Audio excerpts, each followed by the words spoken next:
నమస్కారం అండి. కొంచెం ఉండండి, మీతో విడిగా మాట్లాడాలి. ఏమిటో తెలియదండి, మిమ్మల్ని చూస్తేనే ఎందుకో నాకు భయం. ఉన్నారా?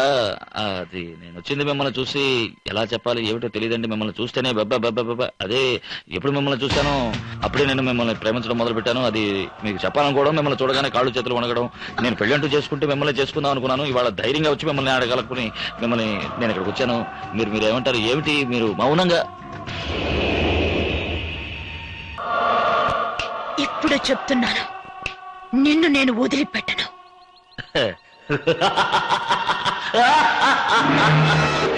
ఒక అమ్మాయిని డైరెక్ట్ గా అడిగితే సమాధానం ఎలా చెప్తుంది?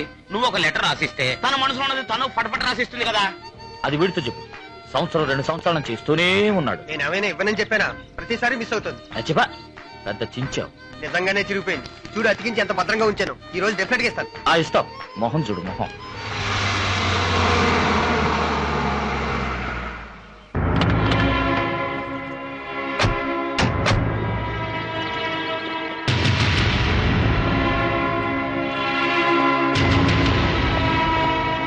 ఎందుకు వచ్చారు? అమ్మని చూడాలి. కుదరదు. నేను తనతో మాట్లాడాలి. వీలు కాదు. అన్నయ్య, లోపలికి రా అన్నయ్య. బయట నుంచున్నావేంటి? ఇప్పుడు లోపలికి వెళ్ళొచ్చా? ఎలా ఉన్నామా?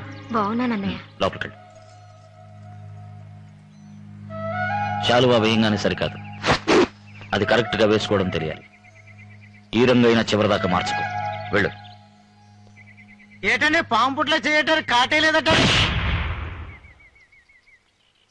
లోపలికి వెళ్దాం రా. ఎందుకు? ఏ పని మీద వచ్చారో తెలుస్తుంది కదా. You know some time your correct. ఏమిటన్నయ్య, అందరు ఇల్లు చూస్తూ ఉంటే నువ్వు నేల చూస్తూ నుంచున్నావు.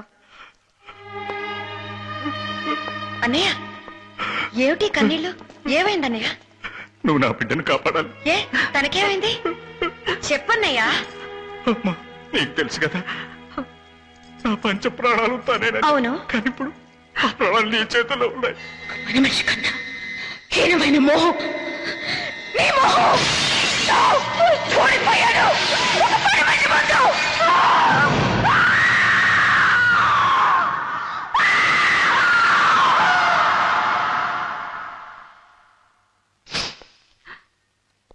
చేసుకుంటే నరసింహాన్ని చేసుకుంటాను పట్టుబట్టు కూర్చుంది. ఎన్ని విధాలా చెప్పినా తన పంతం వదిలేట్లేదు. ఇలాగే వదిలేస్తే ఎక్కడ చచ్చిపోతుందోనని భయంగా ఉంది. నువ్వు పెద్ద మనసుతో దాన్ని నీ కోడలు చేసుకోవాలి. అత్తయ్య, నేను మీ అమ్మాయికి చేసిన ద్రోహాన్ని మనసులో పెట్టుకుని నా చెల్లెల మీద పగ సాధించకండి. దాని ప్రాణాలు కాపాడగల వ్యక్తి నువ్వు తప్ప ఇంకెవరూ లేదు. నాకన్నా వయసులో చిన్నదానివైనా పర్వాలేదు, నీ కాళ్ళు పట్టుకొని అడుగుతున్నాను. ఏమిటన్నయ్య అది? మరీ చిన్నపిల్లాళ్ళ దిగులు పడకు. రేపే మీ ఇంటికి వచ్చి నిశ్చితార్థం తీసుకుంటాను. నరసింహ, నీకిష్టమే కదా? నువ్వు చెప్పావుగమ్మా, నీకిష్టమైతే నాకు ఇష్టమేనమ్మా. చాలా సంతోషం బాబు.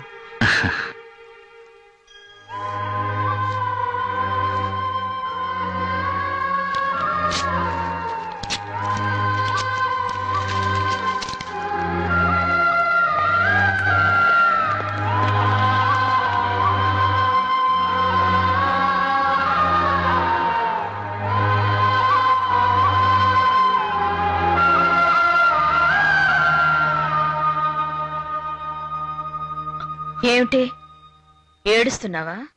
నీ స్థితి ఏమిటి? పరిస్థితి ఏమిటి? నువ్వు వెన్నెల్లో గోరుముద్దలు తినుంటావు.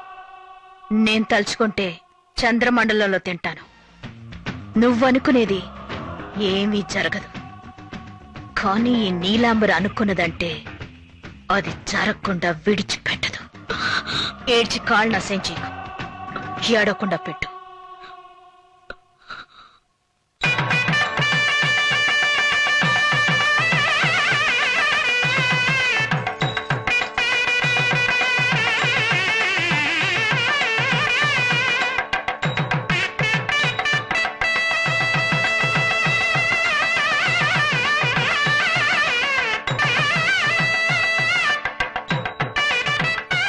రాబాబు, రండి రండి.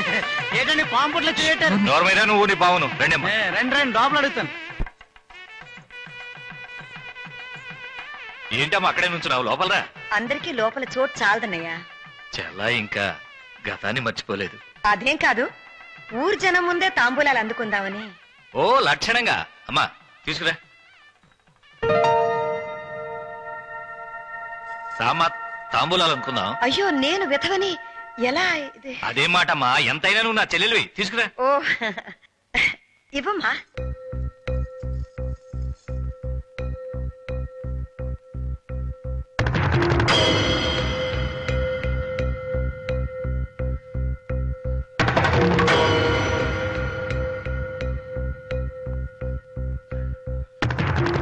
నా కొడుకు నరసింహానికి మీ అమ్మాయి వసుంధరనిచ్చి పెళ్లి చేయాలని నేను నిర్ణయించుకున్నాను.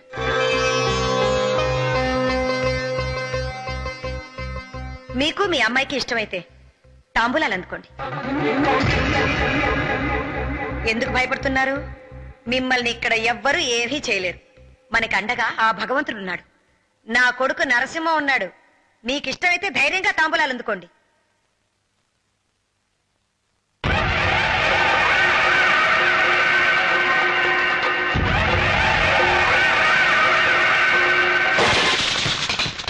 దెబ్బకి దెబ్బ. ఇప్పుడేమన్నా? విధవనైనా పర్వాలేదు, ఎంతైనా నా తోడపుట్టిన చెల్లెలివి అన్నావే. ఆ రోజు నా కూతురు నేర్పించి నువ్వు మరో అమ్మాయిని నీ కోడలుగా చేసుకున్నావే, ఆ రోజు నేను విధవని. ఆ రోజు ఈ చెల్లెలు నీ కంటికి కనబడలేదా? కనబడదు. కారణం డబ్బు. ఆ డబ్బు ఈ రోజు నా దగ్గర చాలా ఉంది గనుక చిన్నదాన్నను కూడా చూడకుండా సిగ్గు లేకుండా నిన్న నా కాళ్ళ మీద వచ్చి పడ్డావు. సరే, చెల్లెల్ని నీ జ్ఞాపకం లేదు, నా భర్తేనా జ్ఞాపకం ఉందారా? ఈ ఊరి జనం ముందు నువ్వు ఆయనకిచ్చిన మాట జ్ఞాపకం ఉందా? ఆ మాటని కాపాడుకోవాలన్న జ్ఞానమైనా నీకుందా? మనిషివైతే కదా ఇవన్నీ జ్ఞాపకం ఉండటానికి. నువ్వు నన్ను అడగచ్చు, నిన్న నువ్వు నాకు ఇచ్చిన మాట ఏమైందే అని. ప్రాణం పోయినా ఇచ్చిన మాట తప్పే కుటుంబం కాదు నా మెట్టినిల్లు. జీవితం అంతా ఇచ్చిన మాట కాపాడుకోవడానికి అంకితమైందే నా మెట్టినిల్లు. నేను నీకు నిన్న మాట ఇచ్చాను, మీ ఇంటికి నిశ్చితార్థానికి వస్తానని, నీ కూతుర్ని నిశ్చితార్థం చేసుకుంటానని కాదు. నువ్వు కావాలంటే వంశపారంపర్యంగా వచ్చే అలవాట్లని మార్చుకుని నీ కొడుకుకి వేరే పెళ్లి చేసి ఉండొచ్చు, కానీ నేను ఆ పని చేయలేను. ఎందుకంటే నా భర్త చెప్పిన మాటలు ఇంకా నా చెవుల్లో మారుమోగుతూనే ఉన్నాయి. చేసుకోబోయే వాళ్ళ ఇష్టాయిష్టాలతో ఆ భగవంతుడి సన్నిధానంలో నా కొడుకు పెళ్లి జరుగుతుంది. పెద్దల్ని గౌరవించకుండా ఆస్తిపాస్తులకు ఆశపడి ఇష్టపడిన దాన్ని కాదని మరో ఆడదాన్ని మెడలో తాళి కట్టాడు నీ కొడుకు.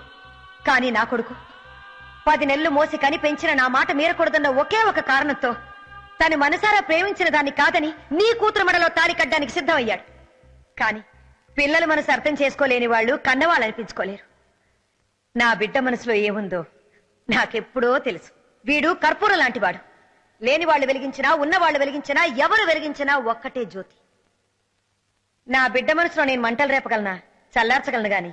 నరసింహ, వెళ్ళి నా కోడల్ని తీసుకురా.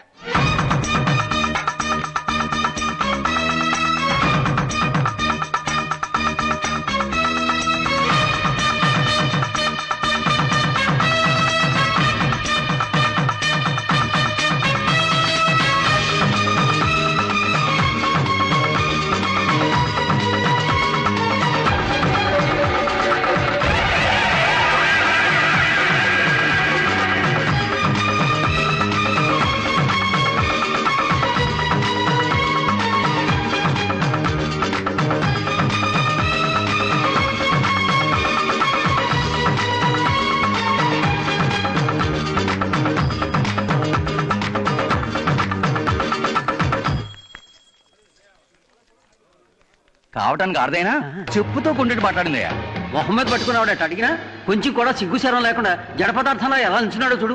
ఆ రోజంతా తలబిరుసుగా మాట్లాడాడు. రేపు ఆయన కూతురు ఎవరికిచ్చి పెళ్లి చేస్తాడు? ఏమైనా చేస్తాడు. పరువు మర్యాద పోయిన తర్వాత ఇంకా ఆయన ఊళ్ళో తలెత్తుకు తిరగలడా? మనిషికి మాటేనయ్య ముఖ్యం. ఇచ్చిన మాట కాపాడుకోవాలి. కాపాడుకోలేకపోతే ఉరేసుకు చావాలి.